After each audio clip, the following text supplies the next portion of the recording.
Hi, so part 11 of how to use a dictionary. So in the last part, we looked at the function of a word when it is a verb. That is when it shows action or a state of being. And then I discussed the fact that verbs can be split into two types of verbs, transitive and intransitive. And in the English language, this is quite important, even though not all dictionaries unfortunately have that. Some of the earlier dictionaries do. The more modern dictionaries, you have to go into the big dictionaries. So what does transitive mean? Transitive simply means that goes over or across. And it's as simple as that. Here's the example. She ate cake. Right? Ate is a verb, shows an action.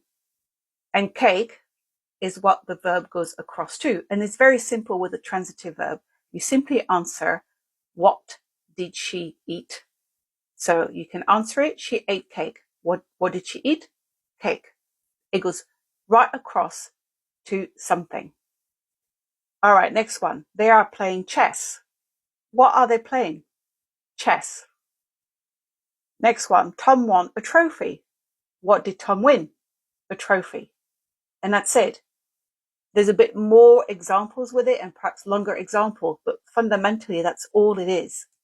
And now if I take away the objects, so let's take away cake, let's take away chess, and let's take away trophy. Right? We still get sentences, but they're a little bit different. Now we get, she ate. They are playing. Are playing is a verb. Tom won. Now in those examples, the verb is not transitive. It's intransitive. It doesn't go across to anything. You can't answer the question, what did she eat? What are they playing? Tom won. It's just saying she ate. Let's say she ate. They are playing. Tom won. And now if I add a little bit of additional information about the action, so I could write, she ate much. They are playing well. Tom won easily, right? I'll show you here. I'm adding some information about the action. Ate much. They are playing well. Tom won easily. You still can't answer. She ate. What did she eat? You can't answer. You can't give an object. But what these are telling you now, much, well, and easily, that is a next function that we're going to look at. Those words in this example become what's called an adverb. And an adverb tells you more and describes more about the verb. So before we go into adverbs now, I'm going to show you in the dictionary transitive and intransitive verbs and how they should show up in a dictionary. And I will show you the difference. So you have to be aware and you can keep an awareness of it. And then with practice, it will become very, very easy for you to spot transitive and intransitive, even when the dictionary doesn't specify it. All right, so here we are going to go back to our Webster's for Young Readers, and I'm going to give you the example with the verb to give. So it's right here, okay, to give. Now you will see in a dictionary, you will have the entry, you will have the pronunciation, and here you see V, and it tells you that's a verb.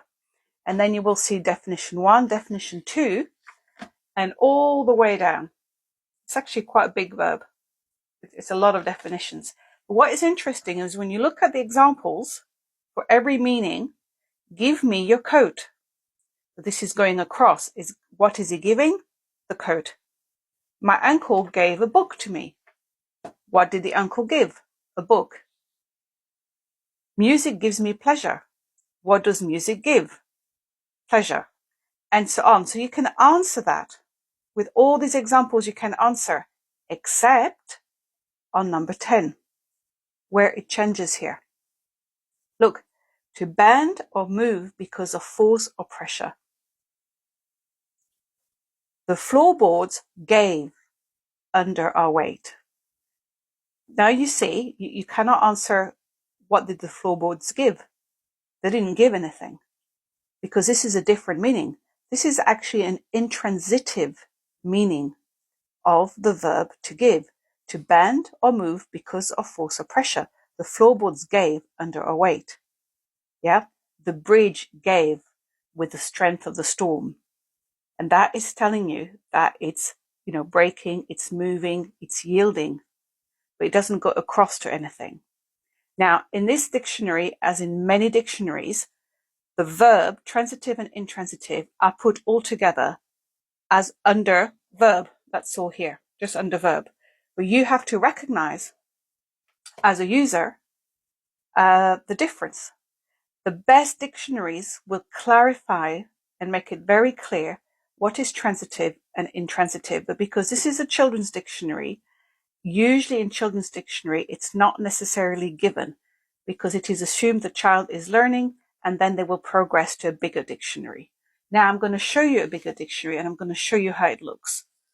So here is the Webster's New World Dictionary. This is a college edition. It is a much bigger dictionary and we're going to look at give here. And you can see, let's move it a little bit closer, right? Many definitions, right? Do you realize that give has so many definitions? It's almost half a column. Now you look at it here, give, entry, give, pronunciation. And what do we see here? VT. And VT means transitive verb, verb transitive. And then it gives you the derivation, and then it gives you all the meanings which are transitive. And it goes all the way up to 20 different meanings for the word give. And then we see VI, which means verb intransitive. And then all the examples, for example, to make gifts or donations, to contribute. Now, when you hear a sentence, when you say, oh, this man gives a lot to charity, well, gives a lot, actually, that would be that this man gives to charity, beg your pardon. This man gives to charity, that means to make gifts or donations. You see, you can't answer the question, what does he give? There's no answer there. He gives to charity. If you said he gave a lot to charity, then it would become a transitive verb. Then here we have the other meaning, to bend, sink, move, break down, yield, etc. from force or pressure. You also have to be springy, be resilient. So you could say, oh, that mattress really gives. That would be springy. It doesn't give, it doesn't go across to anything. You can't say, what does that mattress give? It doesn't give. It just means to be springy. You see the difference? And then you have all the various expressions, which we're going to talk about in some later posts on how to use a dictionary. So this is a difference between transitive and intransitive. And it's very important to understand that so that you can recognize very quickly whether something goes across or doesn't go across, and then you can go and look for the right definition. Can you imagine if you were reading a book or a story and it said, oh, with the force of the hurricane, the bridge gave, or the bridge gave in, or just gave, then you would actually struggle. It wouldn't make sense. You would think, what do you mean? What does it mean giving? What is it giving? But then you realize, oh, that's an intransitive verb. It doesn't go across to anything. So when you go in a dictionary, you can go straight to intransitive and you can find the meanings that apply.